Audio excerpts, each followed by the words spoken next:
Oh man. Dragon Ball Super continues.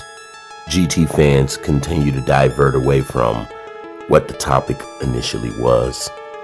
Look, man, most of the GT fans that did videos that insulted the Dragon Ball Super community, people like Battle Memes called y'all the fandom,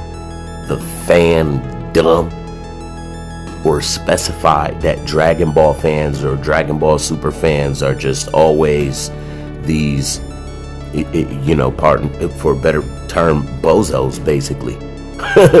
Like, these guys made it seem as if anybody who enjoys Dragon Ball is an absolute clown for it, and that mainly it was because Dragon Ball wasn't even continuing, and that they were getting behind something that had made it apparently or supposedly evidently clear that it wasn't ever coming back.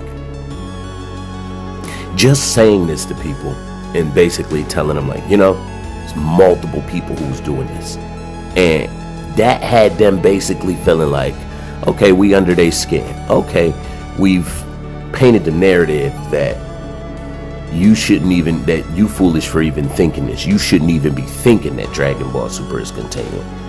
And from the perspective of a GT fan, you can see just how they imagine it's to get under your skin. Because what they've been dealing with as GT fans, which is us as super fans basically telling them, like, listen, man, your show's done. Right? I think that an extremely marked out individual, and it's so much to the point that, you don't have no comeback in a person. Just repeat what you said. Just repeat what you said. No, you're that. No, you're that. No, you're really skinny. So it's like, now you're sitting here. You played that.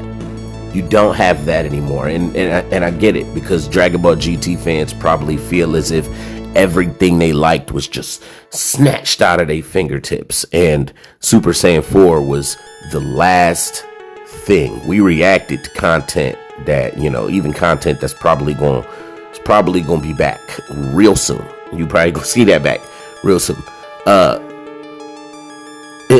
Basically, these guys were extremely upset because they feel like you done ruined what the legacy of Super Saiyan 4 was. But Super Saiyan 4 didn't have a legacy that took priority over the canon.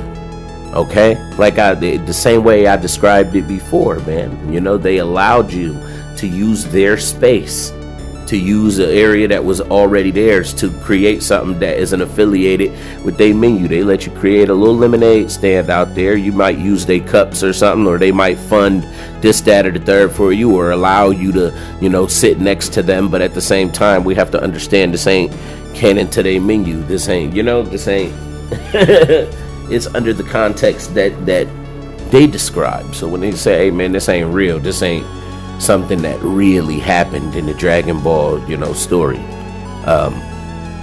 people kind of get upset. And I think people more so started to hate Toriyama because Dragon Ball Super fans had the leg up. They were able to tell him, like, look, man, you don't know what you're talking about. And from a Dragon Ball Super, fans' point, it's not that they were ever trying to be toxic. They were just telling you what was true, right? And if you took problems with a person telling you what was true, you can't really blame that person for that. Thanks for being such a great fan. Backshot Sally.